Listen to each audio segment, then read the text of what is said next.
Hello, this is Dr. Tae. Welcome back. I've been in a long hiatus since the beginning of the year. Now is already February 15th. I had a lot of personal businesses to take care of, but I am now back and I'll be going back to my weekly schedule of pumping out content. And up and coming this week, I'll be recording some shorts about posture, breath, um, and how it all connects. So pay attention to those shorts that I will be releasing on YouTube Shorts. And then let's take it from here. All right. So we have a lot of things going on that I want to talk about today. And one, RFK is now the top person in healthcare, in health. Um, and the Senate has confirmed the Secretary of Health and Human Services. Now he's in charge of the FDA, the and all of the things that's related to health for the United States and the policy that he's going to be making. And for a very, very long time in the United States, this has been eschewed. The last guy, I believe he was a transgender person, and he's the person that pushed forth all of these things that should not have been part of healthcare for the United States, in my opinion, because you're chemically castrating teenagers and there are long-term ramifications and long-term effects, but that's just my personal opinion. Okay, now RFK is considered an anti-vaxxer by most communities. He had a podcast and I got to listen to some of them. And a lot of these parents who came onto his podcast pretty much poured their hearts out. And before their kid got the vaccine for the C word in 2020, and afterwards they were really hurt. Majority of the population didn't go through this, but there are pockets of people where they were seriously injured. And we're talking like people who were incapacitated, they had pericarditis, and all of these things. And at that time, after 2020, if you didn't get the thing, you were considered an outcast. And look what's happening with Anthony Fauci. He was recently pardoned by the previous administration. And why would a person need pardon to begin with? For what reason? What did he do so wrong? And it's hard to tell what is true, what is not. And they're finding out things about Fauci in the sense that we didn't need 6 feet, social distancing, and all of these things. So a lot of things are coming forth. Now, in hindsight, when we look back, a lot of people don't care. But there are people who are very resistant into getting it. And I'm a firm believer that it should be our own risk, our own body, our own choice to decide whether we should get the thing or not. And one personal story.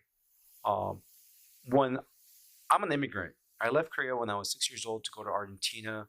And when we took those vaccine records to go to Argentina, and they said this stuff is in Korean, so I had to get vaccinated again. Then, when we moved to the United States, we had the records in Korean and in Spanish. And when we came here, they're like, you got to get vaccinated again. Now, I got vaccinated 3 times. So on the vaccine schedule, I got vaccinated more than the average person out there.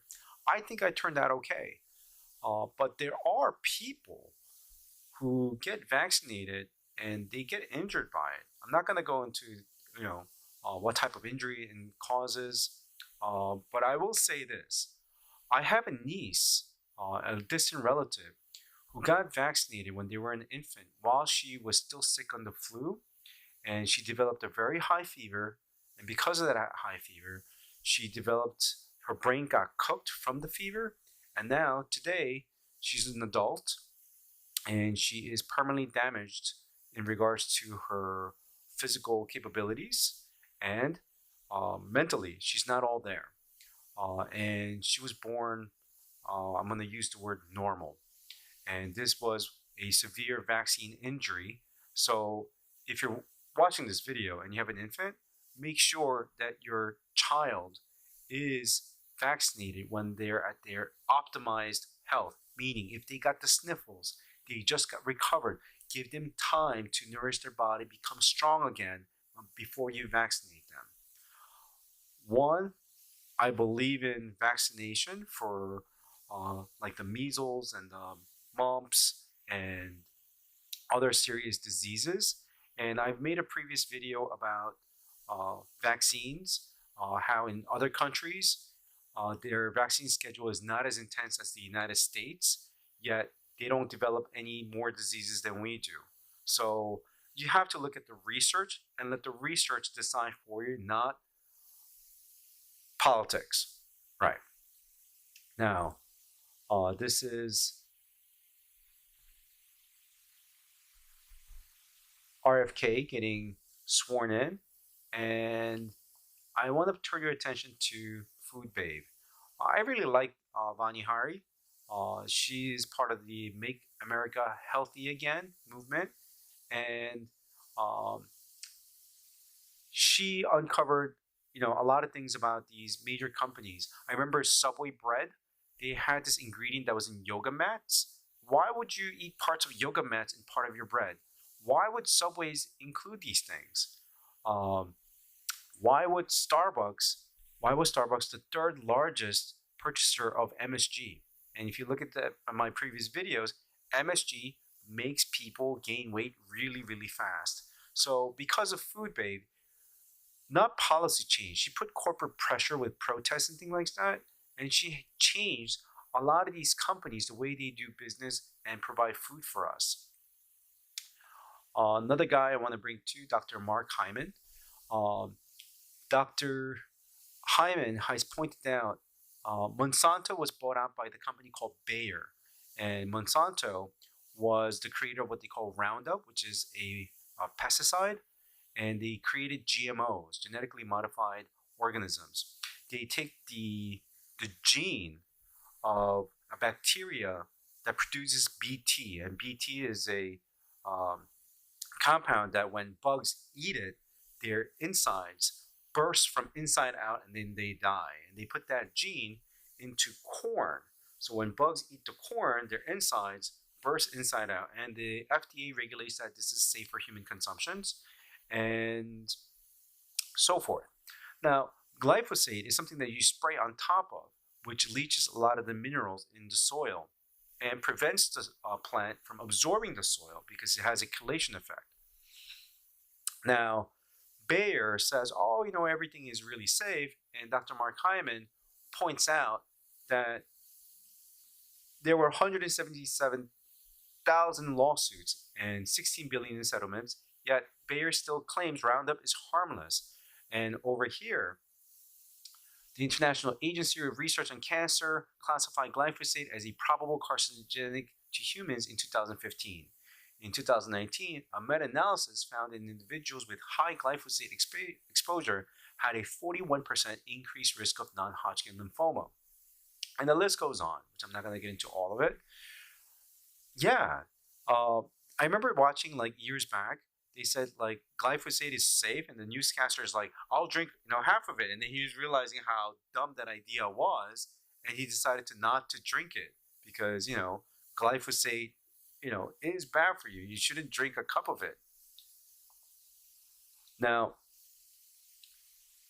Dave Asprey is a biohacker, founder of Bulletproof Coffee, and he points out I'm in parallel with a lot of the things that RFK has to say about the vaccine. Does it cause injury? The answer is yes. To a lot of people, no. But the people who are injured by it, it changes their lives. Food Babe, she points out a lot of the food coloring, things like that. Why is Europe's food a lot safer than America's food? Shouldn't America's food, the greatest country in the world, have better food than other countries? I think so. And I think Food Babe, Vani Hari, made that stride. Dr. Mark Hyman points out a lot of the things, and these are considered alternative healthcare people. And this is not widely accepted as science and things like that. Yet the scientific research shows that these things are bad and they should not be in our food.